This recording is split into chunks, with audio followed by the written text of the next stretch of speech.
Thank you for joining us once again here on the Middle Class Macro Podcast. My name is John, joined once again by my good friend and business partner, Steven. Today, we have a lot of things to go over and what's happening in the markets, how middle-class families and households are keeping up, and how today's current system of something known as MMT or modern monetary theory has been affecting the lives of people over the last 50 years and what that means for the average person. So, Steven, I know that you had some thoughts on all this. I don't know if you wanted to touch on anything in particular to start with on all this here. To start with, well, I don't know. I guess we should explain what it actually is, right? And how it's like. So I don't know if you want to start or. Yeah. So I mean, like MMT in essence, which is Keynesian economics, basically. It is how we have economic where the money is not tied to anything. The money can be an infinite supply. There's no real barriers on this. It's not like Austrian economics where there's a checks and balance system to this. The modern monetary theory is in essence how our global economy kind of runs right now, with no real basis tying to the money back to anything. Well, in a sense, it basically begins and ends with the government or central bank. Or whoever is, because I guess like MMT, what is it? Money is more than just a medium of exchange. It starts with the government. It's supposed to be, government is supposed to create the need for the. I don't know. It's a weird thing, but as opposed to with well, I guess what they call traditional monetary theory and with Austrian economics, where money is, I don't want to say merely, but it's merely a medium of exchange created for bartering. Exactly, and they see it as something like money printing, like and like in essence what we've done all the bailouts since 2008, and especially since COVID, obviously, that this doesn't have any actual bearing. This isn't what caused inflation, which I think now a lot of people are looking at this and kind of going like, yeah, but doesn't it though? Because it kind of feels like it is. I certainly I think most average households are definitely feeling like they're living through massive inflation just from all the extra money supply that does exist. Yeah, like I mean, even in the traditional formula, the formula is MV equals PQ, money times velocity equals price of services and goods times the quantity of services and goods. Right. So I mean, like the more you print, the more people are going to charge, or the more Yeah. Simple supply and demand economics. Really, when it comes down to about the dollar, there's so much more dollars that do exist. It's going to have less purchasing power. It's just the idea that somehow this doesn't exist in a Keynesian economics, that you can just kind of infinitely stimulate economies and just kind of move money around to, in essence, keep things afloat. I think we're starting to reach what is kind of the precipice point of that. That does seem to be what, because if we've been off the gold standard now, which was the thing that tied money to something of tangible value since 1971, we're about 51 years past that now. And it seems like the warnings of taking away the money supply from being tied to gold has officially happened. And I mean, and it was something that's been going on because they kept, it's like what happened. Yeah, there you go. Just wanted to bring that up here. Yeah, because even before 1971, the value of a dollar compared to gold was slowly going down. You know what I mean? The dollar's already slowly losing its purchasing power because I mean, in order to be able to create more dollars, like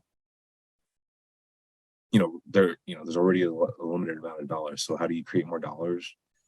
You devalue your currency a little, and bam, you make the rich seem even richer than they actually are. But really, it's just that they have a lot of No, I get what you're saying. It's a weird thing to try to explain. It's right now, this like it feels richer because the number goes up, but like all because it goes up in nominal terms doesn't mean it goes up in in real terms, I guess. Real terms, yeah, or like intrinsic value of what it Mhm. actually is. The dollars were so much less than what it used to be before. Like when we were little kids, think about like what $20 meant. $20 meant you can go get a cart full of groceries, Yeah. when we were like little kids. And Yeah. nowadays $20 means you don't even fill up like a hand basket at a grocery store with $20 now. That's like 3 Yeah. items at You'd probably best. a carton of milk, thing of eggs, maybe Mhm. some fruit. Right. You'd be lucky to get some meat. Yeah, you'd be lucky to be able to afford meat with a 20 on you, man. It looks like you're eating whatever you can at that point. And that's another thing that really affects, middle class lifestyle too. Because as someone that's really heavily into fitness nutrition, one of the things I'm really big on is, you need to eat a lot of meat. Meat's very healthy for you. Yes. I understand if you choose not to, and that's fine. I have nothing against that. But I do say that for the average person, a good steady diet of meat is very important for them. Healthy, lean meat. And the average person is not able to really afford to eat healthy like that anymore. They can't afford to really, go out and buy the groceries like that and feed themselves. So it's usually the being trash food that most people substitute it with. Yeah. Which, it's you have to really do a lot of like long-term research and looking into stuff to like really figure out what to buy to really maximize. You can't really, you can't buy if you can't buy, like a whole chicken or chicken from the not deli, from the meat section, then maybe buy the pre-cooked in the fridge section for like $5-6. Get an 8-piece at Albertsons for that much. Right. But now even things like that, like watching like a rotisserie chicken go up by a few dollars, that's significant. That's actually, like a healthy alternative. Now, it's like when we have things like inflation like this that affect, people's purchasing power and ability to really afford things. It's the middle class whose health gets affected the first, because you really start losing out on quality of life from that. Mm-hmm. And on top, that's not even counting shrinkflation, which is, obviously the products becoming smaller, or possibly like a changing of ingredients that makes it just, not as healthy for you. Right. More filler and whatnot. And now being healthy is going to be something that middle class people don't necessarily have anymore. That used to be very common, I would say. Mm-hmm. Yeah, it's going to be a real struggle because and I don't know. Have you been noticing the push for bugs lately? I will not eat the crickets. Yes, I have been seeing that. I forgot. I think even like Robert Downey Jr. I think he was a Colbert show or something like that. He brought it. Yeah, they had him eating bugs on there. It was like a protein powder made from maggots or some shit like that. Right. That's it's like, I think it was Italy, if I recall right, that was like using like some sort of like bug base for like the food they were giving the kids too. I remember I was reading more. That's becoming more and more commonplace, and I have trouble believing that bugs are high nutritional value and what people really should be eating. And I worry that people think that this is a protein substitute just based on cost efficiency. It's like, oh no, I recommend getting a steak in you at least once a week. I think that'd be great. Or just some good red meat. Think soy and shit like that is a better protein substitute than me. I'm like, really? No. All right, so let's go ahead and we'll go ahead and teeter back in here. So, all right, so what we're looking at right now is a website called WTF Happened in 1971. Now, this gives a really good breakdown of what modern monetary theory has done to the average person in terms of like how it relates to you. Because like you can see here on the screen, in 72, this is when we were moved off the gold standard.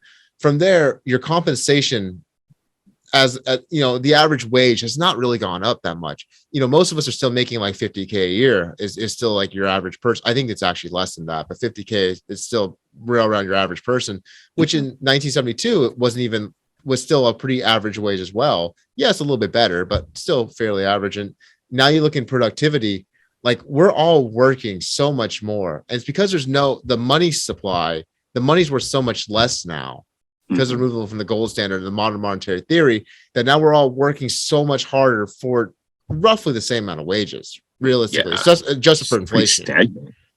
Right. That's over the past, what is that, 50 years almost? Well, it's 2017. Yeah, still 2017. So that hasn't changed much. So yeah, pretty much 50 years. Yeah.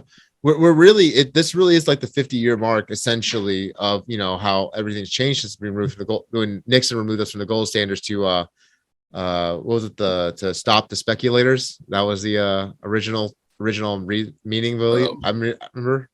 Stop the speculators and keep because keep Britain from withdrawing the gold from right. Yeah. So because they didn't have the actual gold to back how many dollars were created. So the gold issue backing it was a problem right here back in the 1970s. And then we exploded it since then. It's just like, it kind of makes sense that we're seeing this, So here's another chart here. We're looking at real GDP, real wages, and trade policies in the US, 1947 to 2014. So you can see once again, gold standard gets removed.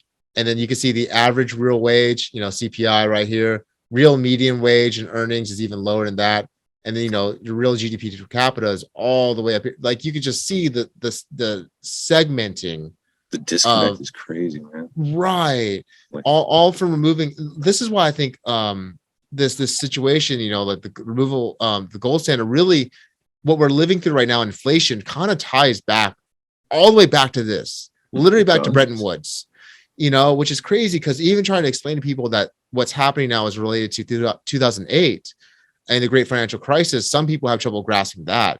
Try and explain to people that like being removed from the gold standard by Richard Nixon in 1972 is really, 1971 is what was almost like a starting point. And if you even want to be a little more technical than that, you could even say that post World War II, when we had the petrodollar become established and then all the world's oil had to be bought in US dollars, that almost was the change in the paradigm that led to, this moment, which is removal from the gold standard, because now everyone's purchasing oil in US dollars. US dollars are backed by gold, and we over leverage that.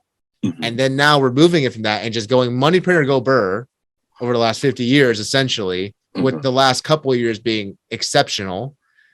And then,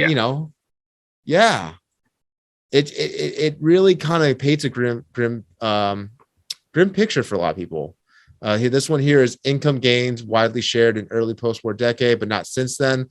So, the median 95th percentile, 20th percentile. Oh, okay. So yeah, the median is this green one right here, and the 20th percentile down here, and the 95th percentile. So top 5% essentially, all the way up here. You can really see where like the wealth started to split. Yeah. Income inequality definitely started escalating from the moment we removed from the gold standard, which I think is really, when you look at that line coming together here, like they all of them being at the same spot. This is the true middle class. This is truly most income equality that we had in our system. And then to have it split off, this is the middle class right here. And they're barely treading water above what is essentially poverty. But you can see that the rich are just head and shoulders above everyone else. So when we were taking off, was that immediately inflationary when we were taking off the gold standard? I believe there's a lot of people that recall the stagflation in the 1970s, and a lot of people would there were a lot of people who were warning about what would happen from removing the gold standard, that said that the stagflation that they experienced then was directly related to that. At the time, I think a lot of people thought that was already like an end game point. How little do they know how far they could push this game, right? Yeah, that's when Volcker stepped in, and that's when he raised interest rates. That's when he raised interest rates like crazy. Yes. Yeah, because I think if inflation was recorded at like somewhere between 10 to 15%. I think it was that was when they gave you real inflation, which is how you're supposed to. I mean, if you're really trying to fight inflation, that's what you're supposed to do. Not exactly like pussyfooting like fucking Powell is. We're at another 3%, but we're trying to fight 8% from inflation. They're just chasing the tail into something. So we're gonna have it's kind of nuts to see like both a downturn in assets and equities, so recession essentially hitting people while inflation still runs rampant. It's just, this is what happens when there's no accountability in the money system. It's just that it's gone hog wild. And once again, the average person is the one that's really feeling this. What we have right here. So income growth from 1917 to 2012, top 1% of earners and bottom 50%. this is kind of crazy right here, because look at that. The bottom 90% of earners were actually doing all right. And then this moment right here, 1972 happens, removal from the gold standard. And now the rich start shooting up. Top 1% just start going up. And the bottom 90% of earners just stay right here in this stagnant place, crossing over what looks like, I wouldn't be surprised if that's like 2005, 2006 or something right about there. That sounds like when that crossover about happened, basically. That's crazy. It's crazy when you really look at this. Economics is always seen as just something that most people don't have to worry about, but this is what matters the most. Forget the politics, forget like the laws, I suppose, also have about much of an impact too. But economics is really what dictates what's going to happen in your life and what you're going to be able to do. Mm-hmm. Shared domestic gross income, compensation of employees, paid wage and salary accruals, disbursement to persons, and relentless 50-year decline in wages, share of the economy's total income. Once again, you see it right there, plain as day. Yeah. Just constantly touching on that line straight down. Mm-hmm. There's a lot of good examples of this. And I think one of the biggest problems right now is because we have a system right now that's been built on this for so long. People don't really even know what to do. So now we're just literally trying to money print our way out of this. Yeah. The damage has already been done. This is really like an end game point for most people. Mm-hmm. No, it is because the only way out of this really is to really blow it up, which is what seemed like is about to happen. It does. Within the next 6 to 18 months, maybe a little bit longer. Maybe. Well, no. I'll give it that much time. Because 6 to 18 months actually sounds exactly like what I'm thinking too, time frame wise. I think 2023. I think we have till about 2023 before we start watching implosions happen. If we have this kind of inflation, record debt being taken out, you know what I mean? Like the average person just sinking because their wages and income can't keep up with the cost of living. And then once again, losing your job, which, if we could even touch on that just a little bit here, just to show, we have the BBC here cutting 400 jobs in funding squeeze. Next one over, we have Peloton slashing 500 jobs. GE is saying they're laying out 20% of their workers. These are only 3 companies. Yeah. Obviously large employers, but these are only 3 companies in the beginning of this. If the average person laying off more people too. Right. Right. Facebook had been laying off, or Meta now, I suppose they're called. I believe there's talks about cuts at Twitter as well. Along with, Elon's acquisition of that. Mm-hmm. It's the average person isn't going to have an income. So now we want to do something, universal basic income, which is what a lot of people have been talking about. Andrew Yang first brought that into light. I wasn't even necessarily against it too when it first started. It sounded like, something that could be work. It was almost like if we're going to bail out billionaires and corporations and whatnot and banks, why not bail out the average person in a sense too? Mm-hmm. But it seems that cheaper. It would, honestly, it would be cheaper. If your goal was to hold everything up and keep it going, I think that would be cheaper and better. But I don't know if that's necessarily the goal sometimes. And, I think that what the real problem I see happening though is that if we introduce UBI, universal basic income, but then nobody has a job too, like the recession's so tight that like unemployment, which is right now stated U6 being 7% still, which we all know is definitely not the case. If we see that number, that stated one, go up to say 15, 20% because of the recession downturn and the corporate layoffs and whatnot. And that's just, and that's the actual U6 number. And then everyone's dependent on UBI. What kind of society and nation do we have at that point? What kind of prospects do people have at that point? What quality of life will there be? That's what I really wonder. Because no one's going to be producing anything. Mm-hmm. So, I mean, like, this country is going to be almost at a complete standstill. Right. And considering that we only really have a strong consumer economy here, we don't produce, we don't necessarily, most of the things that are very, most popular here is we create a lot of media. I suppose that's a big thing. And we create a lot of consumer brands. And I can see in times of harsh needs where like you're not able to get supplies you need, and maybe food's hard to come by, and housing is hard to come by. People aren't going to care about consuming the same way. I believe Nike was talking about start cuts in production and the pricing of their actual merchandise too. Yeah. I forgot what it was about, but I think it was the supply thing has been really affecting them. So they haven't really, and just sales have been going down because no one's really concerned about buying sneakers right now. Yeah, that's not it. Sports I know. apparel. Right. I mean, unless you're in the flipping game, that's a whole other thing. Which, although I did hear on my local news network, people are willing to go bankrupt just to go see their favorite sports team. So I mean, there's that. Yeah, that does sound like the average priority sometimes. You know, bread and circus, right? Bread and circus.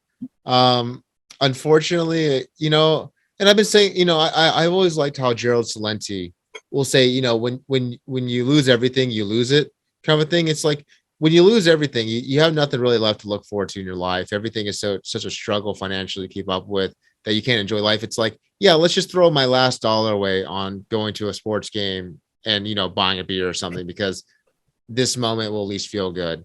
Yeah. You know, that's really becomes when you don't have a good quality of standard of life, you just start seeking out immediate pleasures just to take away from, you know, what the situation is. So, yeah, it's a little worrisome. Anything to distract from. I can see that being worrisome. Oh yeah, it's. I mean, it already has become worrisome. Suicides are up, drug use is up, alcohol use is up. Just from I saw from, you know, stemming from the pandemic, like what's going to happen? Right. Things with the economy gets a whole lot worse. Right. You know, you start factoring this in, you factor in the possibility of now a global war really being on a precipice. Now, this is no longer really, you know, conspiracy. Like we really could be seeing in multiple fronts of wars right now across the world, which will interrupt supply chains. It will change economies across the world. Combination with a shrinking economy domestically with a recession, in combination with a higher inflation. You know, this is why, once again, middle class macro, because the this is the macroeconomics of how it affects the former middle class, really is what it is. Because now the former middle class is now the new working poor, is really where the average person falls. Yeah. I mean, it was a nice experiment while it lasted. Because I mean, people don't realize that the middle class is not. Yeah, that's true. It's not. Middle class is a new thing. It's been like it's something that came about post World War II. And when societies are in booms, in good times, they usually create a middle class. And I mean, people who were there from the beginning benefit greatly, which is awesome. Yeah. But unfortunately, it's led to this situation where now a majority of the people are going to be. They're really just not going to keep up. It's really what I would say it is, you know? Yeah. It was great at first, you know, it was just like the COVID bailout, essentially. You know, when everyone got their stimulus checks, it was like for that like 2-month period where you were getting free money, it was like, oh, this is great. You know what I mean? Like I did the same thing as most people too. I paid off a bunch of debt. I was like, oh yeah, no, I'm just gonna, you know, just move around through. Then sure enough, it's like, here's the repercussions of it, you know, in terms of like the inflation that we're experiencing right now. And it's like, oh, this is so much more painful than that $1,000 check or $1,200 check I got from the government was worth. You know what I mean? Like, yeah, easily would have given that back to not experience this. Oh gosh, yeah, dude. Like it's getting hard. Like, oh my gosh, like you said, it's harder to fucking keep up on my nutrition, man. You know how hard it is to I'm trying to eat 150 to 200 grams of protein a day. Expensive. It's expensive. It is. You know, I wish I could incorporate more fish and red meat into my diet. And it's just like the cost of fish and red meat is just so high that typically you usually chicken is obviously the cheapest solution to that. But even then, the cost of chicken is even up too. It's like to truly be in good shape and healthy is so expensive, honestly. It is. Oh, it Right? sucks, dude. It sucks. Yeah, it does. You can keep all that Beyond Meat, man. I want the real thing. Yeah. All that sodium was gonna fucking kill me. Yeah, right. I'm gonna stay all away from that. Yeah. I mean, how else are they supposed to make it taste good? Exactly. Get rid of one problem, pick up another. Yeah, that's really that's the big thing the big trend I see here with everything. It's just less people are going to be able to go out and enjoy a night out, have like a good meal. This is really what's fueling, I think, the culture war sometimes when it comes to, in terms of like household formation. And now there's a real dating culture that's very, what would you call it? Confrontational almost online right now. And I think that really does stem back to the economics of it, of, when the average man can't provide to a certain degree, which most men cannot at this point with the cost of living and where it's at, it makes the whole idea of courtship gone. And that really worries me. Like, and I think that adds this layer of tension, because now there are men who don't have a mate. There are women who are not taken care of. You know what I mean? The whole cycle seems to be broken for people. And you can see the frustrations that come out on social media about these things. I think it really stems from economics on that. Yeah. And I think also just years of people desperately latching on to each other just for the sake of trying to have someone, like, especially during the pandemic. I mean, think about how many people, you know what I mean? Yeah. There are a lot of people who figured out if they were meant for that person or not during that lockdown.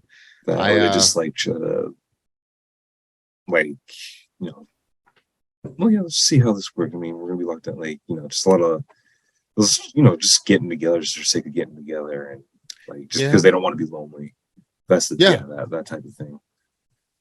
No, that's true. That is true. There's a lot of people who just use it as a filler for life. But I think that's but I really think that a large portion of why there's just so much tension right now between both of the genders online and this culture war, I think, does stem from the fact that, like, normal household formation is very, very difficult under these conditions, honestly. Like I said, most men cannot afford to really participate, and a lot of women have just kind of seen it as like, well, there's no point if I'm not going to find a man that provides. I might as well just do it on my own and not even worry about forming a household then. And I think that really does, and I think this stems a lot from being in this system, this Keynesian system that allows you to manipulate and inflate in the way that we have, because now earning money doesn't even bring you the same quality of life anymore. There's, what I mean, the intrinsic value gets taken away from it, and now the ability to actually do your normal human, I guess, evolution together and grow together doesn't even make sense now, which is, I think it reflects back on a poor system in general. At the same time, you think they would think to just, instead of women dismissing men just because they feel they're not making enough to take care of them, or men just giving up, like, you think they would think to team up. Yeah. Right. I mean? No, absolutely. We're better together. You know what I mean? Like, I always look at Killer Mike and his wife, dude. Yeah. Yeah. He has his business. She has her business, and like he supports her wholeheartedly. Yes. Like to the end, and like she supports him. Like, that's how. I mean, I always don't get how people don't see that. Like, you know what I mean? I mean, yeah, it's the most beautiful thing in the world. Yeah, it really is. It really is. People building businesses, not necessarily together, but supporting each other, what they're building. And they build the partnership of their life too, and they're able to actually acquire some together. And that's the thing, is that it really does take a household to build, a wealth. To get, like, it's very hard for a single person on their own to truly build wealth on their own. It becomes very challenging. There's a lot of extra costs you incur, and there's also just the resource of having someone available to work with you is sometimes more valuable than money. Yeah, realistically, that really is something that's undervalued a lot for sure. And I think and once again, just the situation being so desperate and so hard, it's just making a lot of people just opt out of this altogether. I really think a lot of our culture war stems from what we're experiencing, which is really the end result of, like you said, an economic experiment. Now to get back a little bit on track here, to even come back to how this inflation is affecting people here in California, we now have stimulus checks that are going to come out as to combat gas prices. As I saw that in LA, there are now stations over $8 a gallon. It is painful right now for all of us out here for sure. I can't fill up at a place for less than basically $6 right now. $6 a gallon is pretty much my going rate right now.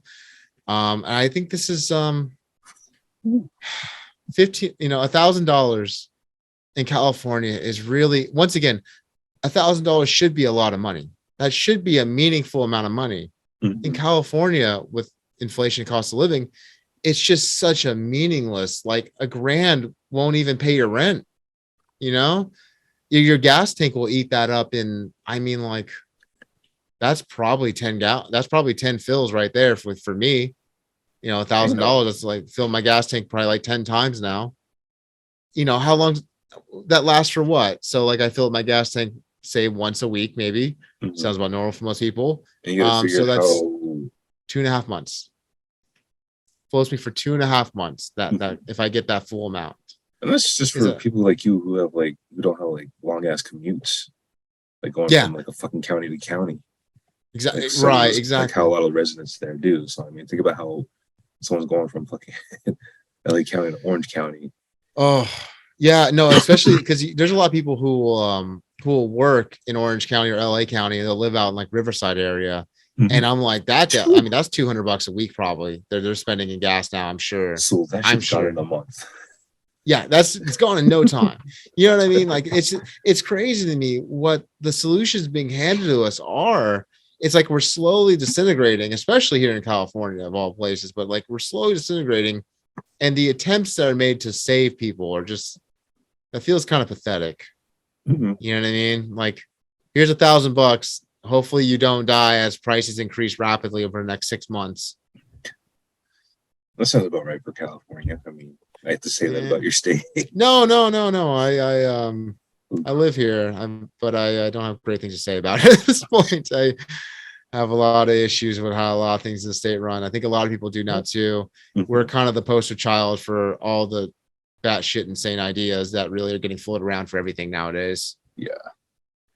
And all people aren't trying to find them; they just flee. And it's like, and then they try to bring whatever they fucking voted for there to where they're going. And people are like, no. Go if you want that, go back to your state.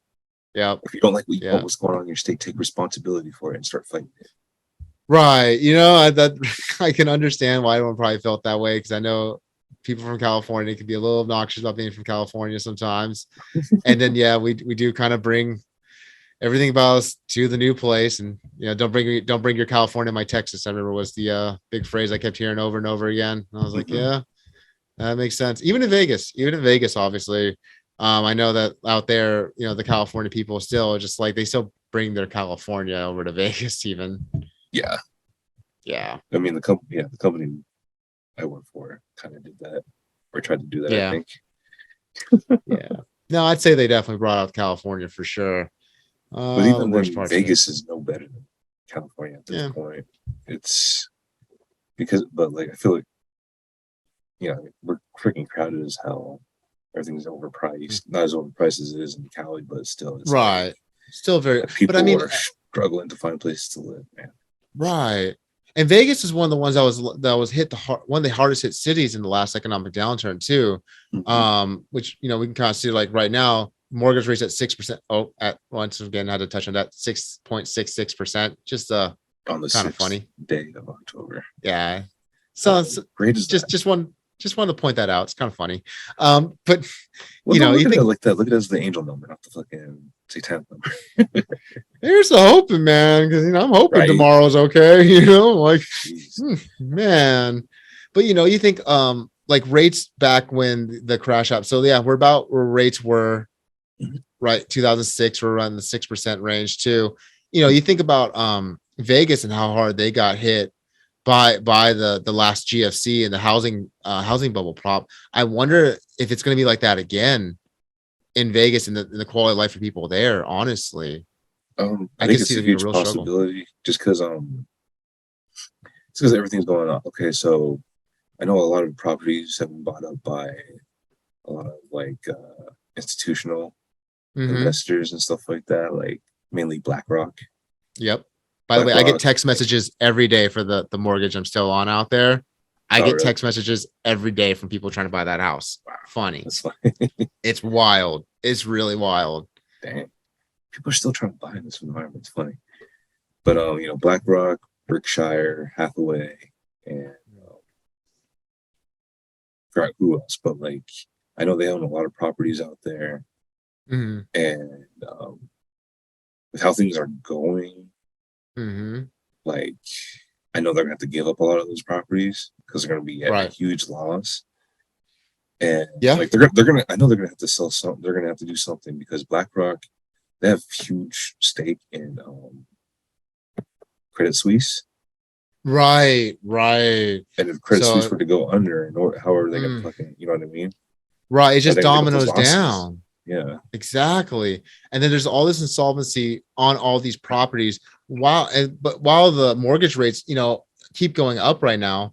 So even if we have prices come down, the average person is still not going to be able to afford a home because now the Mhm. home they can afford, they're not able to get, a Like loan for that.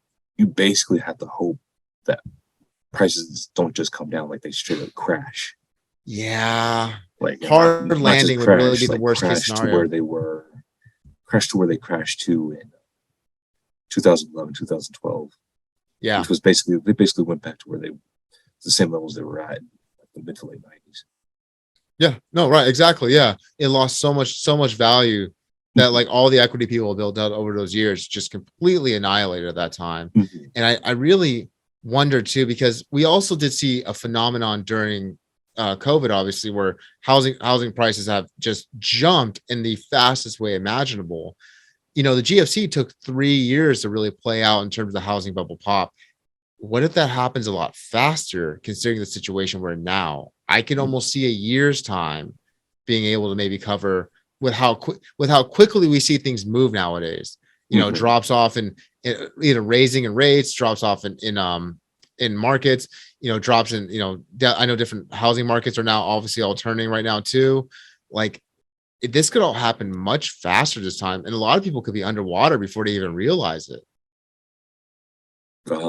Actually, that's pretty true because even within the past, let's say 3 months, their like prices have been dropping drastically. Even Mm-hmm. within the last month, they've dropped drastically. Like Right. I think Nick Gurley is his name from Reventure Consulting. He was saying, Mm-hmm. I think it was either Dallas or Florida. Like prices were dropping by as much as like more than 10 to 20%, I think. Right. Or as opposed I like mean, you're ever slowing that going down seems like by realistic. like 3 5% or something like that. Right. I could see that because, once again, everyone moving to both Texas and Florida, their housing market just went bananas. You know what I mean? Like Mm-hmm. if you were just a resident in, like Austin or Dallas, or, Miami or something like that prior to COVID, you probably watched the value of your home just you're probably looking at like, why is this worth 200 grand more all of a sudden? You know what I mean? Yeah. This is crazy. Nothing's really changed, but Mm-hmm. oh man, I definitely understand, and then we started the same game of people doing cash out refis on this extra equity right now too. Mm-hmm. A lot of the same games that got played in the early 2000s run up of the housing market bubble seem to be replaying again, oddly enough, in combination with everything else happening, which is obviously far more factors in today's situation than GFC, honestly. Mm-hmm. History doesn't repeat itself, man. It repeats history. You're But doing the same. that Well, quickly, let's see, 2008. So 13 years. No, 14 years. So I 14 mean, years. we're actually long overdue. Because I mean, you got to figure, Oh, it's every 7 year short. cycles. And Yeah, you got to yeah. figure, short-term business cycles like 7 to 10 years. Which, to be fair, we were watching. 2015 was actually a year where there was a lot of bottoming out happening too. I remember that 2015 had a lot of chaos happening then. That's true. So I guess we just keep going through, and that just seems to be. And once again, these boom bust cycles are really tied to the whole Keynesian economics that we are using nowadays too. In Austrian economics, that's not how this works unless the free market somehow dictates that but there's a lot of intervention in Keynesian economics. This is really a lot of safeguards with what's going on right now. Yeah. And government intervention is just causing so much more to all of this. It's not the solution. It really is causing the problem to expand upon itself. At some point this was going to meet an end game point, and right now it does feel like that we reached that point. In all honesty, if you want to talk about what affects, the middle class more than anything, I always like when Gerald Celente talks about when all else fails, they take you to war. War is the biggest. If you need to, increase your GDP, if you need to, be able to offset a lot of money and loans, a war is great for that. You know what I mean? A war is almost in another sense a bailout for these lending institutions and banks. So now we have that on the table too, and it seems like the economics of all this is fueling a lot of parts of what's happening geopolitically, I would say. Like, we'll be able to survive it though this time, because for us it's going to be on multiple fronts. We have the thing dealing with Russia, and then now this whole thing with Taiwan and China, right? Exactly. And possibly North Korea now too. North and South Korea, yeah. Because they were, North Korea recently, they were doing missile testing, firing missiles right over Japan, who were recently doing military training. I think outside of Taiwan with, seas of Taiwan with the U.S. and I think one other country. Right. So, is this something... as each of these economies, because that's really what's happening to each one of these countries. Every country right now is starting to have economic failure for the most part, and that really, I think, will fuel what becomes like this next war. Because when countries start falling apart, it becomes a resources game, especially how interconnected we all are. And now will be the battle of resources. And when you have nothing, you will fight tooth and nail to keep what you have.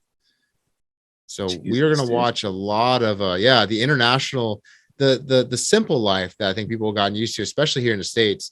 It just will not be, it won't be the same going forward. It really won't. What do you think is going to be the main priority? The chip front or the natural gas front? I think natural gas for sure. Yeah. You can already see what kind of havoc that's wreaking on Europe right now. Really, because I think we all, because I love the environment and everything too, and I do believe we should do something about it. But we all forget how important natural gas and oil is to everything. Everything falls apart when you do not have that resource. Our entire civilization is built upon it. I understand that people have a goal to get off of it. I'm not even saying that's a bad thing, but we cannot disacknowledge the fact that we have a net energy positive from oil and natural gas that powers so much of our lives that we have nothing to replace it right now with. And the lack of it would send us back to dark ages. Almost. That's why it's important, because I'm not exactly against the whole green thing either. It's just that we have to be more realistic about it. We can't just be like, okay, no more oil, no more anything. Let's just go right to windmills and solar grids and stuff like that. And it's like, well, if we cut off oil and gas, how are we going to manufacture and produce all that stuff? Like, how do you produce the solar panel if you don't have, like, I understand that the materials that you need for all that stuff. It's like people don't think through the whole like process, because like energy really is one of the core things in life that gives us our modern lifestyle and quality of life. And when you start removing that, which we are seeing, like in Europe, people are now, I believe, was it was it the UK? People are living by candlelight now, essentially. Pretty much, yeah. Yeah, you know, like think of how different of a like I think they're actually starting to burn like motor oil for, you know what I mean? Yeah, no, that's, you know, you start losing your energy source. You start losing the things that give you modern conveniences in life. Talk, you know, we talk about deprecation of middle class lifestyle and like the average person. I can't think of anything that will drop you down faster than the loss of oil and natural gas to your life. Like, goodbye everything that you're accustomed to. Mm-hmm. The painful winter, like, yeah, I feel bad for the people in Europe because it gets super cold up there. Super cold, yes, absolutely. That's very, it's very terrifying to think about that, because that I mean, like, you take away some like heat during, you know, during snowy cold winters, and it doesn't matter how much money you have your bank account, it doesn't matter what kind of car you drive, you are now living in what is essentially object poverty. You know what I mean? Well, if you have a lot of cash in your bank account, you can just burn it. That'll keep you. That's kind of where it's going to be, I'm sure. You know, I know there are people in 1920s Weimar Germany who would absolutely agree. Might as well. I mean, if cash is just going to become useless, fucking might as well use it as fucking fuel for fire. It's paper, might as well burn it. You know what I mean? That's, you know, no, that more important to stay warm.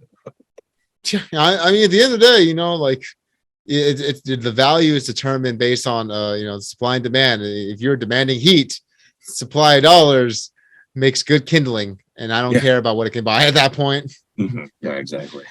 Yeah. You know, it's, yeah, and that's really what I kind of think about. Like, oil, I think for sure is going to be the main issue here, the main driver of the war that we're kind of starting to see and experience. It's going to be a massive resource clash. And I think a lot of people now, especially now that we all clearly can see that the supply chain is never going to be what it used to be again. Like, it's never going to be what it once was. Yeah. And it's probably going to slowly deteriorate because it seems like geopolitical tensions are just getting worse and worse. Mm-hmm. You know, I think that we're going to go back to a society of haves and have nots from this. Well, I think actually we're kind of preparing for that. Because there are there are companies now who are trying to bring a lot of manufacturing back to the States, like, you know, people kind of do for decades now. Right. Like, that will actually be it was, but they're getting ready to open a production factory for producing computer chips and stuff like that. Right. So I believe that's supposed to be in Ohio. Taiwan so much. Yeah, I read about that. Good start right there, to tell you the truth. I think it's amazing. I think the problem right now is that with how broken our monetary system is right now, starting a manufacturing business right now, it's just the red tape around it. I can only imagine how difficult it would be to get off the ground moving like that. Mm-hmm. But in this systemic collapse that we are experiencing, this will give you the opportunity to be able to do things like that, manufacture here, you know, create services that are needed here.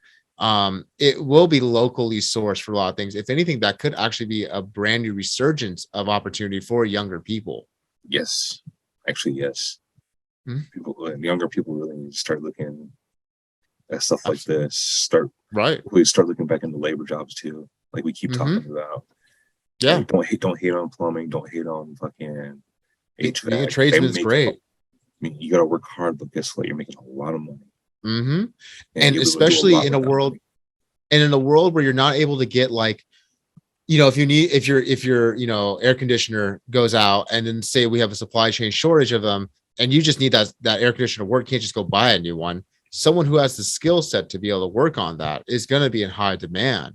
Mm-hmm. You know, you're going to be worth more than you even can imagine. Honestly, I'm a big believer in especially young men going back in the trade work. I think that really is what's needed for a lot of us young men, for sure. Oh yes, less TikTok stars, more labor workers. Yeah, the influencer economy, I think, is interesting too, because I was reading about just how much that's starting to die off. A lot of these modern influence, because, you know, being an influencer is so new, that didn't even exist in the last major recession, like it did now. So a lot of these people who are relying on these sponsorship and marketing deals, you know, people who've been able to live a pretty good quality of life on that, they're watching that get sucked away from them right now, and they do not have a contingency plan to do anything about that. A lot And of I them think that's don't. very scary for a lot of them. No, it, like that's why a lot of the earlier influencers always try to tell these new ones who are trying to get serious, but like, don't put your eggs on one basket. Mm-hmm. You gotta learn Mm-hmm. to expand from the YouTube thing, and like, you know, whether it's even if it's just like merch or whatever, like Yeah. something where you keep income coming in despite, you know, the YouTube thing going, because your views are going to go down eventually, no matter what. Right. Like, no matter what, it doesn't matter how long you've been on, whether you're willing to latch onto the latest thing or whatever. Your view, like, people are going to outgrow you and move on to something else. It doesn't like that's this. It's in the. Right. It's happened to Ninja, happened to PewDiePie, happened to a lot of Mm-hmm. them. It's just that those two happened to gotten a huge following in a Of short course. amount of Yeah. time because they were smart with what they did. They expanded outside of They YouTube. made it a business. They made it Yeah. a business. You know, how do you Or feel I about guess them and who Ninja's their case personalities would be are? Yeah. Twitch, but Yeah. still they expanded outside their normal platforms, became Mm-hmm. pretty mainstream for a while, actually, especially Ninja. Right. Right. No, Ninja's a household name basically at this point. Yeah. But also going mainstream can also kill your fan base because you got to start Mm-hmm. doing things a certain way. You got to start acting a certain way. Way to appeal to the mass audience. Yeah. Mm-hmm. You know, and that's a real thing that it's been a whole new surge. Most people our age, I would argue, or that they probably think if they're not in some sort of career path, that's probably what they're thinking is like, I got to become some sort of like influencer or content creator because that's, I don't know how else I'm going to really make it. And those people now, it's like the rug's getting snatched from underneath them. Like marketing is one of the first things that companies cut back on once they have budget problems. Marketing will be one of the first things they get cut all the time. And that's every sponsorship deal that all these influencers and Instagram type people have, honestly. Yeah. That's why if you are going to go into something that can be sustained, like, you know, instead of just being an influencer, fucking teach something. Right. Right. That's something that you can do. I feel like that's something that you can, make more long term. I mean, like I said, you'll lose the viewers and stuff like that, but like it's something more consistent and something that's easier to do. Like, I feel like teaching is a bit easier to do than just fucking trying to come up with some like random ass content that a lot of these. Yeah, exactly. No, absolutely. You know, actually have something to offer of substance, like a real business. Yeah. You know, I don't think anyone wants to see like being a prank TikToker and like becoming like a like, you know, getting paid off of that. I don't think it's just that's how you know we're just in the circus of the economics, that people were making that much money off of something like that. You know what I mean? That's how you know we're just reaching a breaking point, because that's just ridiculous, honestly. Oh yeah. Actually, I didn't finish the video. I was watching the video a couple of days ago talking about the whole influencer economy. And like the reason I stopped talking about it is because I guess the dude kind of was complaining about the whole hating thing on it. And it's like, well, yeah, of course people are hating on it. These are people who aren't actually contributing anything to society. Yeah. Their main thing is being able to appeal to a mass audience, so they're able to fucking advertise for a lot of products and shit like that. Yeah. That's about it. Other than that, a lot of them are shitty people. Right. Like Jake Paul, sorry. Yeah, no, I'm not a fan. Kim Kardashian. Not a fan. Absolutely, yeah. Who was caught up in a pump, who was caught doing a pump and dump. Which is funny because she's known for being pumped and dumped. Got him. Oh man, I thought that was crazy though. I thought that was crazy she got caught up in those charges, because I was like, as much as I I'm not like defending like Kim Kardashian to say, but I'm like, there's a lot of people on this list we could be hitting before we hit her, honestly. The FaZe Clan, they're all responsible for that shit. The Paul brothers, once again. Matt Damon, yeah, he was pumping it too. Michael Sayer, over at what was the company called again? Did his company go bankrupt again? Did it? Because I know the last time I heard he was, this was like back last year when he was like the amount of every Bitcoin he had in his company was like pushing his entire balance sheet, I think. I don't like how. So is he seen as like a a sound businessman or whatever, like a respected businessman, I'm or pretty sure that's how he was seen. Oh God, what was it called? I can't microsystems. I think that was something like that. Yeah. It was a legitimate company that actually did something Yeah, prior to COVID and the Bitcoin boom, basically. This latest Bitcoin cycle, at least. I just don't get why you would basically bet your whole company on, you know what I mean? I bet that man has some gambling habits. If you got to know him in his personal life, I bet you anything that man's definitely a Oh my gambler. god, I bet, dude. I He bet. has to, like, you're putting a majority of your balance, like you're putting big, like, nah, dude, come on. Putting it on red. Let's go. Yeah, Spin it. Huh. because even Elon, he took advice from him about investing in Bitcoin, which is Mm-hmm. why Tesla was on Tesla's balance sheet. But at least he knew when to fucking pull out. Yep. He was like, Yeah, he did. Tesla. mhm, Elon played the Bitcoin and Doge very smart. mhm. Clearly pump and dumps, but very Oh yeah, smart. like how Very they try to smart. say, it started to die. He has invested because of green reasons. Takes a lot of energy.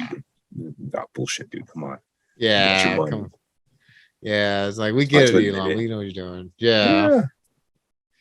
but it's like to me, Elon Musk almost should be indicted by the SEC before Kim Kardashian. You know what I mean? If I want to, be honest about this, Mhm.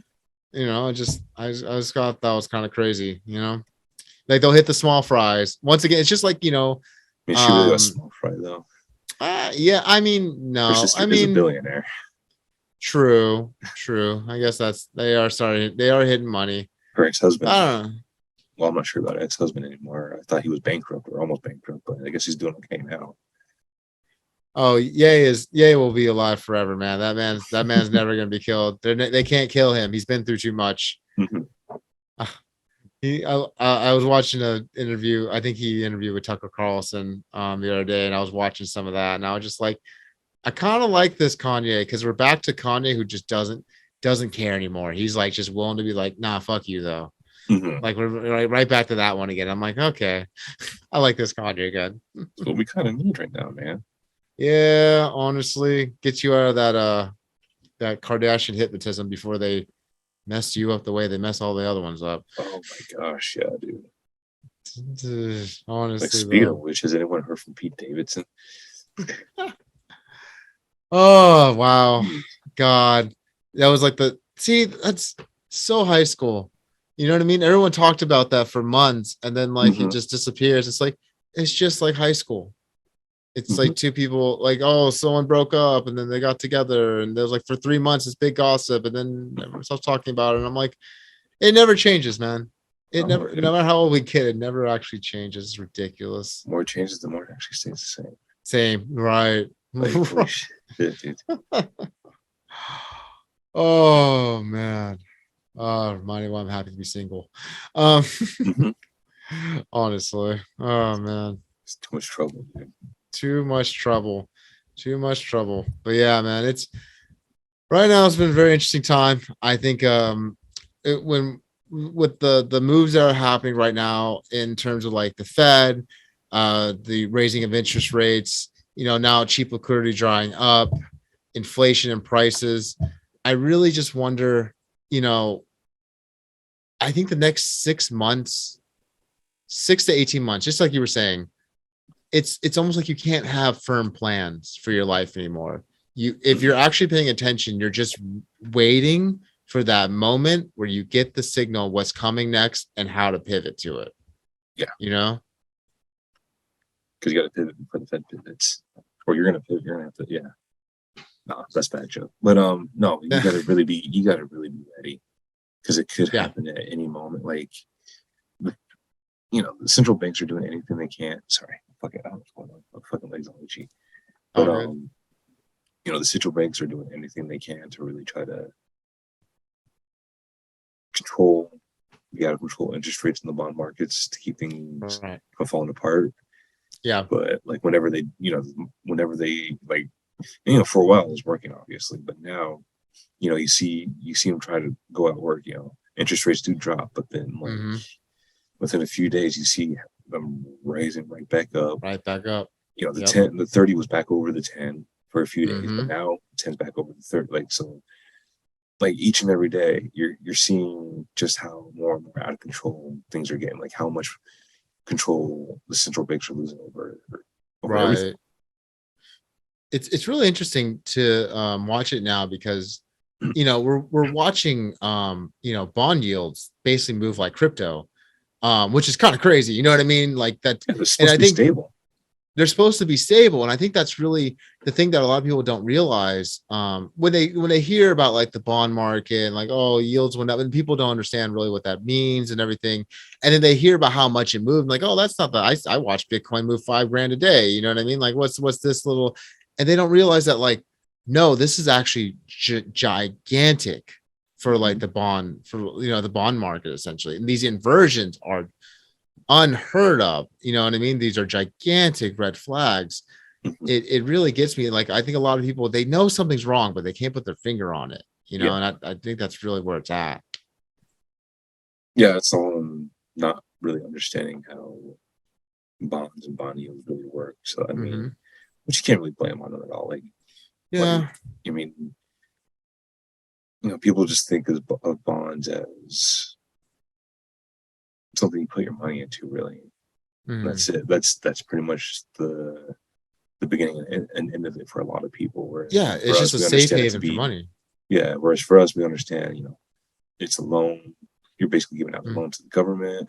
Right. And I mean, I hear that, I'm like, well, could they choose not to pay that back and not, I can't get my shit back? I mean, Because they could make that decision. I'm just saying. they But could, no. if they go insolvent, there's a real liquidity crisis that Mhm. realistically could be the scenario. Imagine how crazy that would be. Like, um, bonds don't get paid out, bank won't lead the bank, and cash won't be able to be taken out of the bank, lines of credit dry up. You know what I mean? Like, literally a stopping of the system if this implodes. And that really kind of begs the question. I know there's a talk about moving to a central bank digital currency. And oh God, if you want to talk about a change for the average person, that would be a massive change to the average person if that happened. Mhm. Like, what kind of chaos will people go through, do you think? Like, which I think six to 18 months, like you've been saying, is probably that time frame of this too. Like, the kind of chaos that the average person will go through in that Mhm. transitional period is honestly very scary. No, it is because like it's it's pretty much uncharted territory for everybody Right. here. So we don't really know what to expect. And I mean, we kind of have an idea of what to expect just because we pay attention to the warnings and stuff like that. But like, But it's like we can see it coming, but it's like we're still stuck in the middle of the road, like, oh, look, that truck is coming at us. I mhm, can't move, but I see it. It's yeah, definitely coming straight at me. hmm yeah, Oh, oh yeah, that's how it and feels. or how are people going to? I mean, people already adapted to the whole digital thing, but how are people going to adapt to all of a sudden not be able to access any other money just for whatever reason? Mm-hmm. Or Mm-hmm. in the case of say like UBI or something like that, Right. how are people going to adapt to being told, well, here's this amount of money, but you can only use it for this or Right. this, or you only have until this time to use it. Time to actually use it. Yeah. Yeah. That's what really scares me about digital money more than anything, is that, this is not a crypto, you know what I mean? It's not decentralized. Mhm. This is a fully centralized digital currency in which there's an entity that now controls it. You control the dollars in your wallet. Now, I know there's like this thing called the IRS, and they do try and get at those quite often. But at the end of the day, you do control the dollars in your wallet, and you can make the decision you want to do. Mhm. It's a whole different thing when you do not control the money that'll be in your digital wallet on your phone, or Yeah. some say, and then as you just look and you go like, oh, it's gone. It was taken from me, or now it's expired. And it's like, Hmm. there's no wealth building at that point. Now it No. literally just becomes consumption. Yeah, you're not gonna be able to save. I mean, obviously, like you're not gonna be able to like transfer it to another bank or whatever, because I mean, they're gonna like. So I mean, what can you do? Like, you're basically like it's like they say, you're gonna have nothing and you're gonna own nothing. And like, I mean, you're not gonna even own your money. You're not even gonna own your own money. Yeah. That's the craziest part. I mean, technically, we don't right now. Oh yeah. I mean that No, and it's there's a totally owned by the whole, central bank. And it's just debt distributed.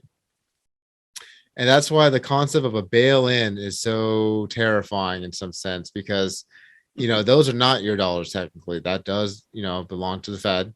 They are the Fed's notes. And if they do choose to take them from you, it can be done. It just now has to physically be done, so people can obviously stash under your mattress or something like that. Yeah. But you don't get that with a digital currency at all. No, we do not.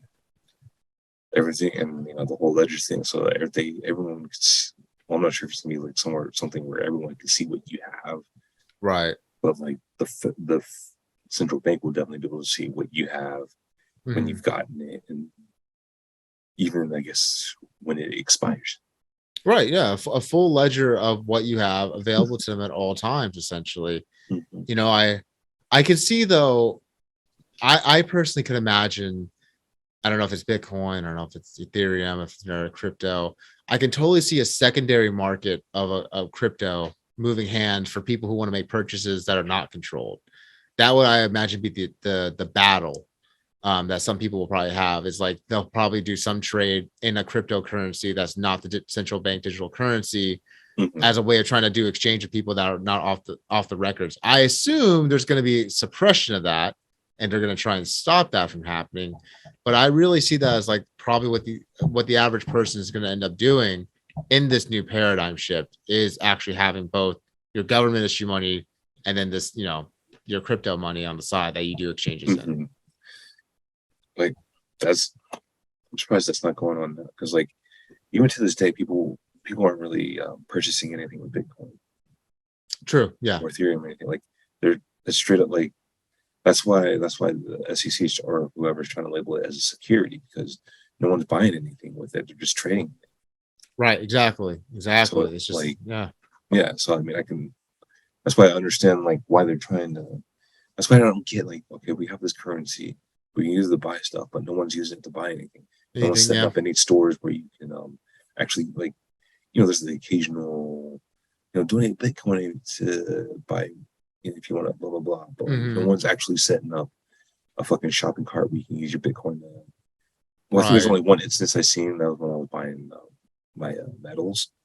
But other than that, I haven't really seen. I don't see fucking Target with a fucking an option in their shopping cart for me to fucking buy shit with my Bitcoin. I don't see anything like that on fucking Amazon, Walmart.com, or anything like that. I don't see anything on like Disney Plus allowing me to pay my subscription to Bitcoin. Right. Like, that's the main problem with Bitcoin right now, is no one can buy.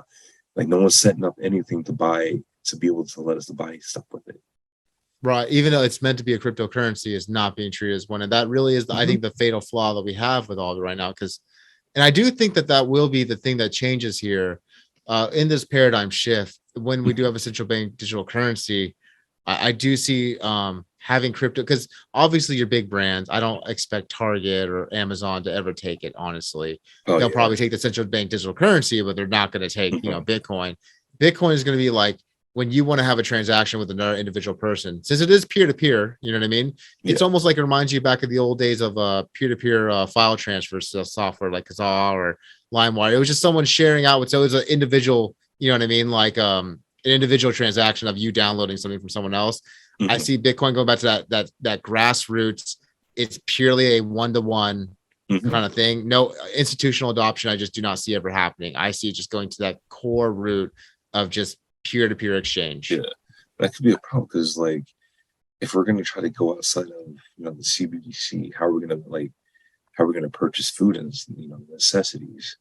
Right. You know what I'm saying? Like, because like especially if we want to be able to purchase good food, like like, because like let's face it, the fucking CBDC stuff is probably going to be like limited to fucking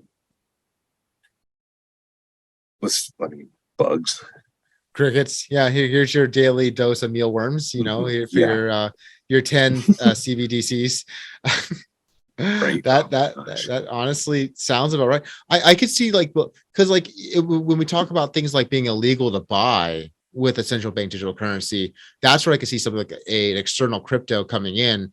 It becomes a black market. Essentially, is a black market. But I mean, I see that being what probably adapts in turn, because there's going to be a black market, obviously, to all this. And I see that's probably like the means of exchange that will happen there, I think, with all that. Okay. So like you think it'd be like something where like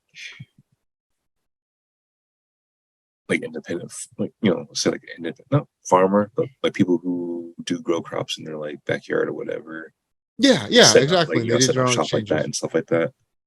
Absolutely. Yeah. You know what I mean? Like, say, you're not part of the proper regulation, or like you can't accept, like the digital currency, or like, or it's just something or it's illegal to sell. Like, say, if I know cannabis is now actually being decriminalized as of today, which I think, while I'm no fan of this administration, I will definitely get props on that, probably for a ratings bump. But he's just like releasing prisoners. That's it. That still hasn't been decriminalized. Really, it's still not a full decriminalization. I thought that was like a release just of releasing criminals. that's it. Just releasing criminals. Wow.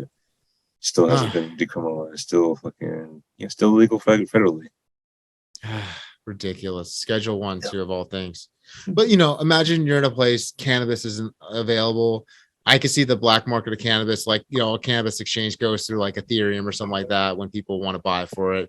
I definitely can see that happening. And obviously, if you want to buy food, you'll probably have to use your central bank digital currency at like an official outlet or something like that. But the black market of things that they won't allow you to buy, like say in California, I can imagine not being allowing you to buy a gun within the next few years for sure, with the way this state is going. So I could definitely see that being like a way that people like they'll have a black market for that. That'll probably go through a cryptocurrency, I imagine. Do you think that would be how gas stations stay around in California? Oh my God. I can just imagine. I swear to God, like by the time we switch to a central bank digital currency, I wouldn't be surprised if gas is touching $11 or $12 a gallon here in California. That sounds like with the fact it jumped that much since the Nord pipeline explosion, the fact it jumped $1 overnight after that. And we're only seeing the beginning stages of this oil crisis, obviously. Yeah. That really makes me think, by the time we're seeing inflation hit, oil being like $12 a gallon for a tank of gas, I could see that happening. That's when I think we'll start seeing that shift happen. And imagine, I wonder what the exchange would be. Like what would be the equivalent in the central bank digital currency to like the $12? You know what I mean? Like, would that be like one central bank, currency token or something like that? Or would it be 12? Would it be the exact exchange? It'd be interesting to see what value you actually get, and if inflation kind of travels with it too. You know what I mean? Yeah. Oh man, I'm afraid to see what's gonna happen with all that, because like I don't want to like. It always comes back to the whole you'll own nothing. Like it's like damn, they really are trying hard to make that happen. That's clearly what's going on here, and it's really sad. It really is, because I just want to see people around me living higher quality lives. I want to see better societies, better cities. You can tell it deprecates on everything. I feel for the kids growing up now, because they're just so lost. They don't even see a purpose in anything. And I feel happy that I'm at least at this point in my life for this transitional process. I'm not too young that I don't understand. I'm not too old that I can't be ready to move and respond to what happens, which is a benefit, sure. But, to think about how many people around me are going to have such a hard time, it just makes me feel like sometimes I almost think of like Noah. It's like I have to build this ark. You know what I mean? That's been my whole mindset, honestly, since everything started going crazy, since COVID, especially. It's like I need to build this ark because the flood is coming. Yeah. And the flood feels like it's like the water is up to our kneecaps and approaching our waist. Like I feel like where we're at in flood terms. I feel like the water's a bit higher than that now. Yeah, you're right. It might actually be touching our chest. Yeah. Yeah. You might be touching our chest at this point. And that's just it. you gotta keep swimming. And honestly, that's the thing with just being a hard worker. I think the average person's gonna have trouble with, because just like a lot of people are trying to get like another job or something to try and keep pace. That's like saying like I'm gonna swim longer to keep up with the flood that's coming in. What you need is a boat. You need a boat. And if you didn't start building a boat before the flood started coming, you're gonna have a hard time. Yeah. Don't know how else to put that. Oh yeah. No. Yeah, no, second job is not gonna feel like, I don't think, I mean, like, instead of thinking second job, start your side hustle. Right. Or just start there's something. anything to know. It's definitely a side hustle, because it's like you're not making money in stocks like the way like people were before. You're not making money in crypto the way you were before. Housing is going down now as well. So like investing in real estate is not going to be as viable as it was before. And just having cash obviously is getting eaten up by inflation. What you need right now is a machine that just makes you more money, which is a business. A side hustle is a start to a business. That's all that is. And I very, as someone who's very much embraced that lifestyle recently, it's very hard, it's very tiring, but it's worth it. It's entirely worth it, because you start seeing results that like, I'm not going to get this on my job. And especially seeing that like my job is not keeping up. My day job still, which I do have as well, is not keeping up with the cost of living. It's the one thing that keeps you from, I think, just losing your mind and how stressful that all is, It's very taxing on you mentally to see that. Yeah. Once again, here at Middle Class Macro, one of the things that we really emphasize to everyone is just we bring you a lot of what is doom and gloom news, but we bring it to you with more the perspective, so you can see it and not be freaked out by it, because it starts mentally before it starts physically, before it starts in your finances. It really starts with your mindset. And a person who's in panic or who's in fear is not thinking through things properly. They aren't making proper plans. So the first thing to do is become aware of what you're looking at, and then accept it is probably the next thing too. Instead of, because I know, Steven, you probably have the same thing as me, where you wanted to fight the system a little bit. You were upset at it. You know what I mean? It's like, why is it so broken and so bad? And I'm not against that energy at all, but it's better channeled into just accepting and doing and using that information to help yourself to move through these situations, especially with what we're about to go through in our current economy. Yeah, now's not the time to fight, because like at this point, now's not really the time to fight. It's just gonna be exhausting, because it's gonna be an impossible fight at this point. Yeah. And what are you fighting to preserve? The system's already broken anyways. You know what I mean? Like, yeah, there's nothing worth saving from it. No, it's time to let it die finally, hopefully. Right. And reposition yourself for the pivot. Yeah, it's up to our generations to try to build things back up again. Absolutely. I think the millennial generation, if we can at least be aware of what's happening before it hits, and then be willing to pivot to what the new situation is, which I really do think blue collar, trade, manufacturing, the boring stuff, the stuff, we all want to be an investment banker, or we all want to be like a tech startup founder, or, all this stuff. Yeah.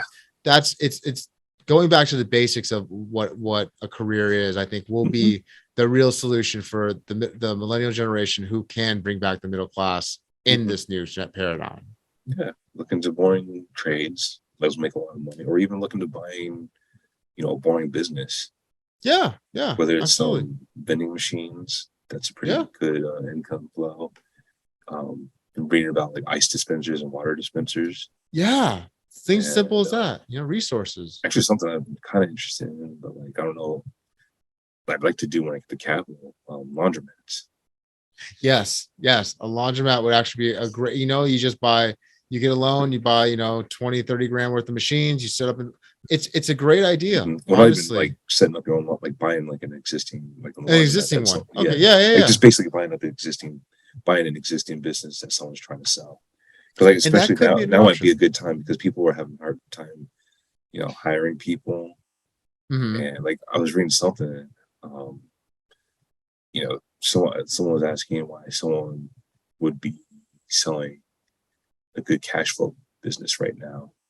And like a real life example of something is because he has a dude that had a business. When he set up a job listing, he get like 40 plus replies. And he said the last time he set up a job listing, he was lucky to get 10 replies and hired one person. They didn't even show. That's crazy. Yeah, being able to find good labor right now is difficult. And you got to think the baby boomer generation is officially in retirement. Like they're all fully in retirement age now. There are a lot of the ones that have these service and labor and blue collar type businesses, and they're ready to just walk. They want some money to retire on, go live their life, and they want to just wipe their hands clean of it. And this, I think, is one of the bigger opportunities that our generation specifically has, if we can be ready for when that moment comes. Oh yeah, because I mean it'll be hard, but like if you really work at it, you can build you can turn, you can keep the cash flow going for you, and even if you're smart enough, grow the business into something even bigger, and absolutely maybe eventually you sell that business to someone else and buy another one. Right. And you got to think too, the situation we live in now is not going to be forever. There probably will be a good time to pivot back into equities and pivot back into properties and whatnot. And especially if you have a cash generating business and you have a solid cash flow, you know what I mean? Like that's a great time to be able to catch things, when they're cheap, and then have long-term generational wealth building opportunity in the next 5 years. Is really what we're looking at. As much doom and gloom as there is, and I know that it is a little depressing to hear about it, those who are prepared will be able to change not just themselves, but their children, grandchildren, and possibly a generation after that's lives for so much significance. And I think that that's really the big thing, is understanding what you're looking at, accepting what you're looking at, and acting accordingly. It doesn't matter if you like it or not. I don't really like it if you want to be real about it, but I'm here to play the game, because opting out doesn't work. And if you have kids, get them involved too, Absolutely. Like, that's what you're supposed to do. I mean, it's what people used to do anyway. I mean, it's not like farmers just let their kids fuck around while they fucking did all the work. No, they had to help.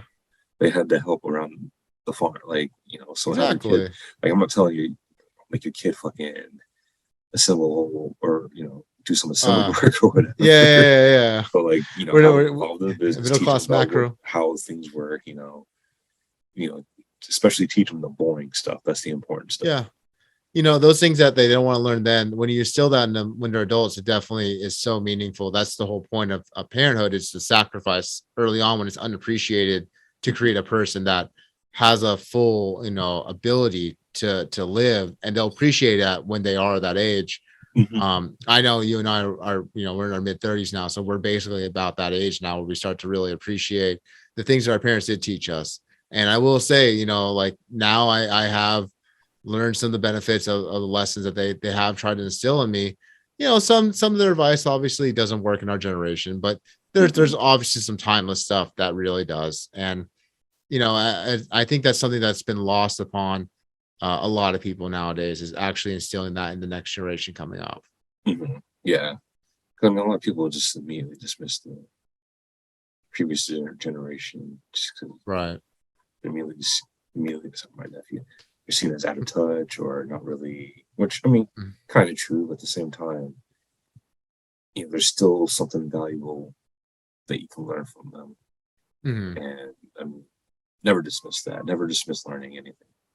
Absolutely. Life is just a large growing process, and that is really, staying an eternal student is how you always stay young in your heart, and it honestly keeps your spirits up. Really does. The day you stop learning is the day you die, in my opinion. Exactly.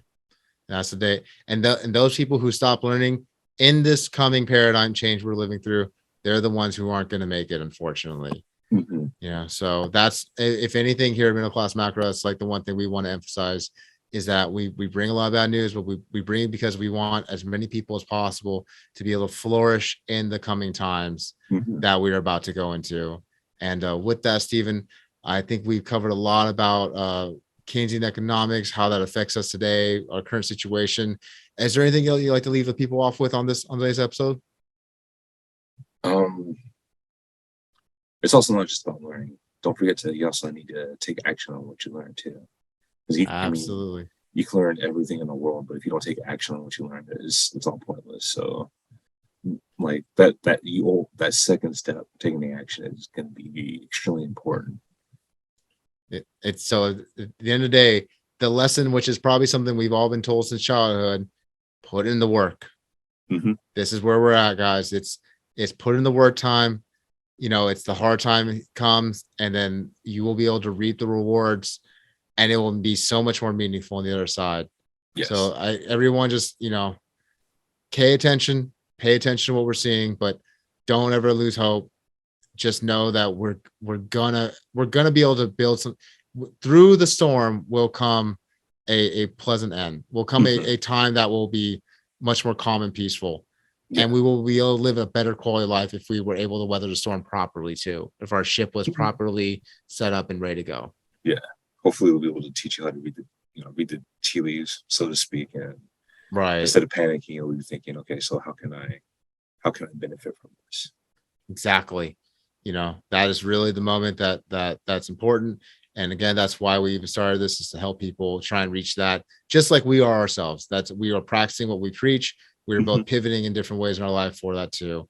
And again, once again, I just want to thank everyone for wanting to listen today to this episode of Middle Class Macro. Again, my name is John, joined once again by business partner and best friend, Steven. And thank you guys for sitting down and talking a little bit of macro with us. Hope to talk to you guys again next week. Have a good one.